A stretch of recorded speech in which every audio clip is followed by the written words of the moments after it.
Hey everyone, this is Kevin from Kevin's Mega Fleet. Today I've got a Marvel Legends review. We're going to be taking a look at the Gamerverse Gargantos. We're going to take a look at the figure, at the packaging, at the articulation. We'll do some measurements, we'll do a comparison. Let's go ahead and dive into the review. So let's go ahead and start here with the packaging. So obviously you got Marvel Legends series, Gamerverse, and then Gargantos there on the bottom. And then this really cool image of him from the game. Turn it to the side, we get a chance to see, there he is. Again, and then as we turn to the back, we get a chance to see him in that very cool pose. You got some copy up here, Gamerverse down there. He beat Silver Samurai. And then as we turn this thing around to see the bottom, there is the UPC if you want that. And then I want to do a quick measurement of the package here, just in case you were planning on keeping it in the package.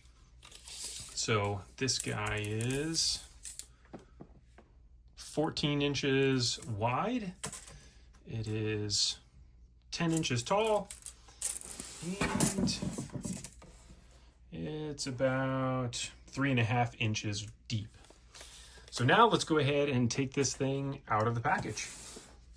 So once you take this thing out of the box, it does have this cool insert here that is kind of like the background of the game that you could pull out and use as a display if you wanted to have it in the background. And then here he is actually in the package. So there are two different blister packs that are here. So you have the one that has 3 of his legs, and then you have this other portion here that has the rest of his legs, as well as you get this sweet little eyeball here, which is really cool. And then you actually have his head and with his eye on there, which again looks really, really cool. So let's go ahead and put this guy together. So now we have this guy out of the package, and we've got 2 different major types of arms. We have one that has this little hook tip on the front of it, and then this other version that has that little squiggly tip on it. And so if we look at the length of these guys, just to give a feel for how big they are, so this is right to the end before it gets connected in is about 10.25 inches. And then of these other arms, this one is about 11.5 inches. So this guy is so huge that I had to flip the camera around. I tried to shoot this a couple different ways, but I just really couldn't get it in the video. So I wanted to show off some of the different features of this figure, as well as the size. So starting out, here he is with all of his tentacles all the way fully extended. And again, you're looking at about 2 feet here from tip to tip on any one of these. Now, we'll talk about the arms here in just a second, but the one thing that is important to know about these arms is once you do attach them on here, you can't really remove them. So I've tried a couple times to try to pull these off in a couple different ways, and I'm afraid that I'm going to break it if I pull any harder. So make sure you know where you actually want these arms to be and in what orientation before you plug them in, because you may not be able to take them back off. So let's talk about the head first. So the head, you've got this one eyeball in here, so it does actually have some, you can close the top eyelid and the bottom, and then you can also move the eyeball around, which is a really nice feature, because when I originally moved this thing, I was thinking, I think I have the arms in the wrong position, but then realized I can move the eye. So regardless of how the arms are oriented on there, as you put them in whatever position you want, you can always adjust the eye if you put them in and then you figure, well, you really need to flip this thing upside down, however you want to do it. But from a detail perspective, it looks really nice. It's got these 2 little tentacles here on either side of the eye. And then this material right here is actually a softer type of a plastic material. And then as we turn it around to the back, you can see what the back looks like. There's some more detailing on there. And again, this is a softer plastic material. It's actually kind of squishy. You can squeeze it just a little bit, like right around where the eyeball is. So then as we look at the arms, just to show some of the articulation here. So I'll show you on this one that has the hook on it.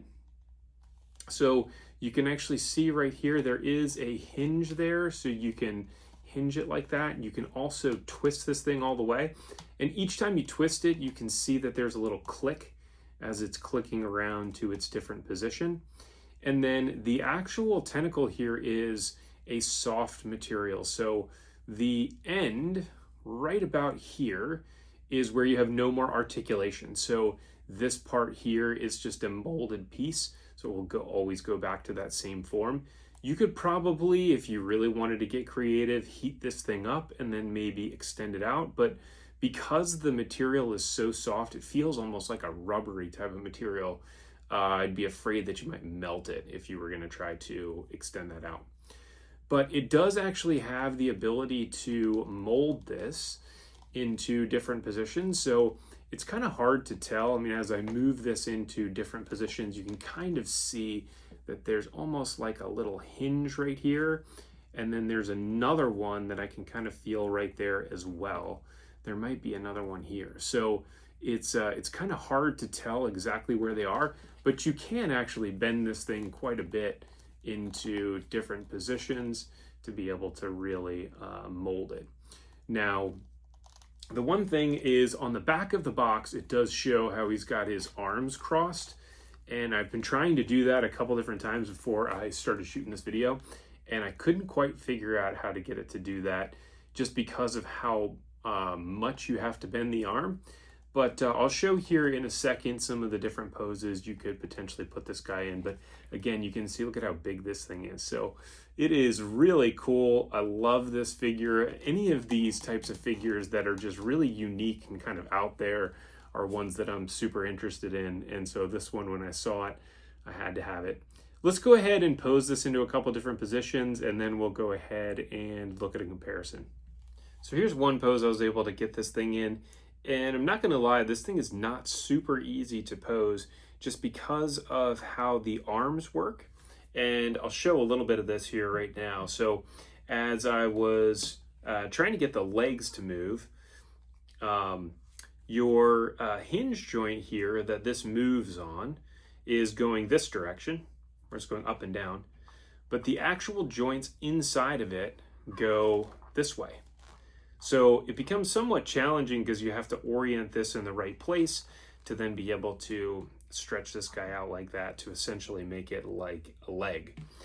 And the same type of thing here with the arms. So the good thing about this is with these hook arms, that when you bend it there at the joint, you are then able to bend this part. It goes in line with the actual joint itself. So again, as you're considering how you want to plug these in, the arms in, this would be an important feature to consider, is how do you want them to move? So fortunately for me, I actually put these in on the other side. I went basically every other joint. I changed the actual arm or tentacle configuration. So it does make it a little bit easier, but it would have been a real bummer had I put the wrong joints in the wrong places. So then it would make it much harder to pose this thing into different positions. But it is still cool. I mean, it's, again, there are tons of different poses you could do with this just because of all of the different configurations. So I won't waste a ton of your time going through all of them. But again, I'll try and show how I got, how to get those arms to cross. So you essentially take these guys here, you'll bend them around like that, and then you'll try to loop them under. But just because of how the joint bends, it doesn't quite lock in place. So it becomes a little bit difficult to get these things to work. See if I can get it to where it can cross the arms like they did on the back of the box. Kind of like that. Not quite there, but close. Now, let's show just a comparison of this guy to a couple of other Marvel figures. So the first thing I wanted to start with was the Spider-Man 2 Venom. And so this was the biggest figure that I had ever gotten here recently with the Spider-Man 2 Gamerverse Venom. And I was thinking, man, this thing is huge, until I got this one, and this is way bigger than that. So then comparing that again, so we'll go first to our Gamerverse Wolverine. So there you can see what that looks like. So pretty big size comparison difference there. And then again, let me just get Wolverine to stand all the way up. And even when he's standing all the way up, he's not super tall, but there he is relative to Venom. And then we have our X-Men 97 Wolverine, which is going to be the smallest or shortest. And there he is lined up also. So there you've got all of your figures lined up. So you can see a size comparison of all of them. Gargantos, then Venom, Gamerverse Wolverine, and then Wolverine 97. Now, the one other thing that I haven't shown a whole lot of is this actual little eyeball here, which is, I believe it's Gargantos before he expands out, or it's just a little thing that he shoots off. But this thing is really cool. It is, again, kind of that softish material. The spikes on here are that soft rubber material. There is a little peg hole there on the bottom if you were going to go ahead and put this on some type of a stand, which would be a cool thing to do as well. So that is all I've got for you. This is your review for Gargantos. If you like this, please go ahead and like and subscribe. Check out all my other YouTube videos as well as my Etsy page below if you want to pick up any other cool things. Thanks everybody for tuning in. I look forward to catching everybody on the next review.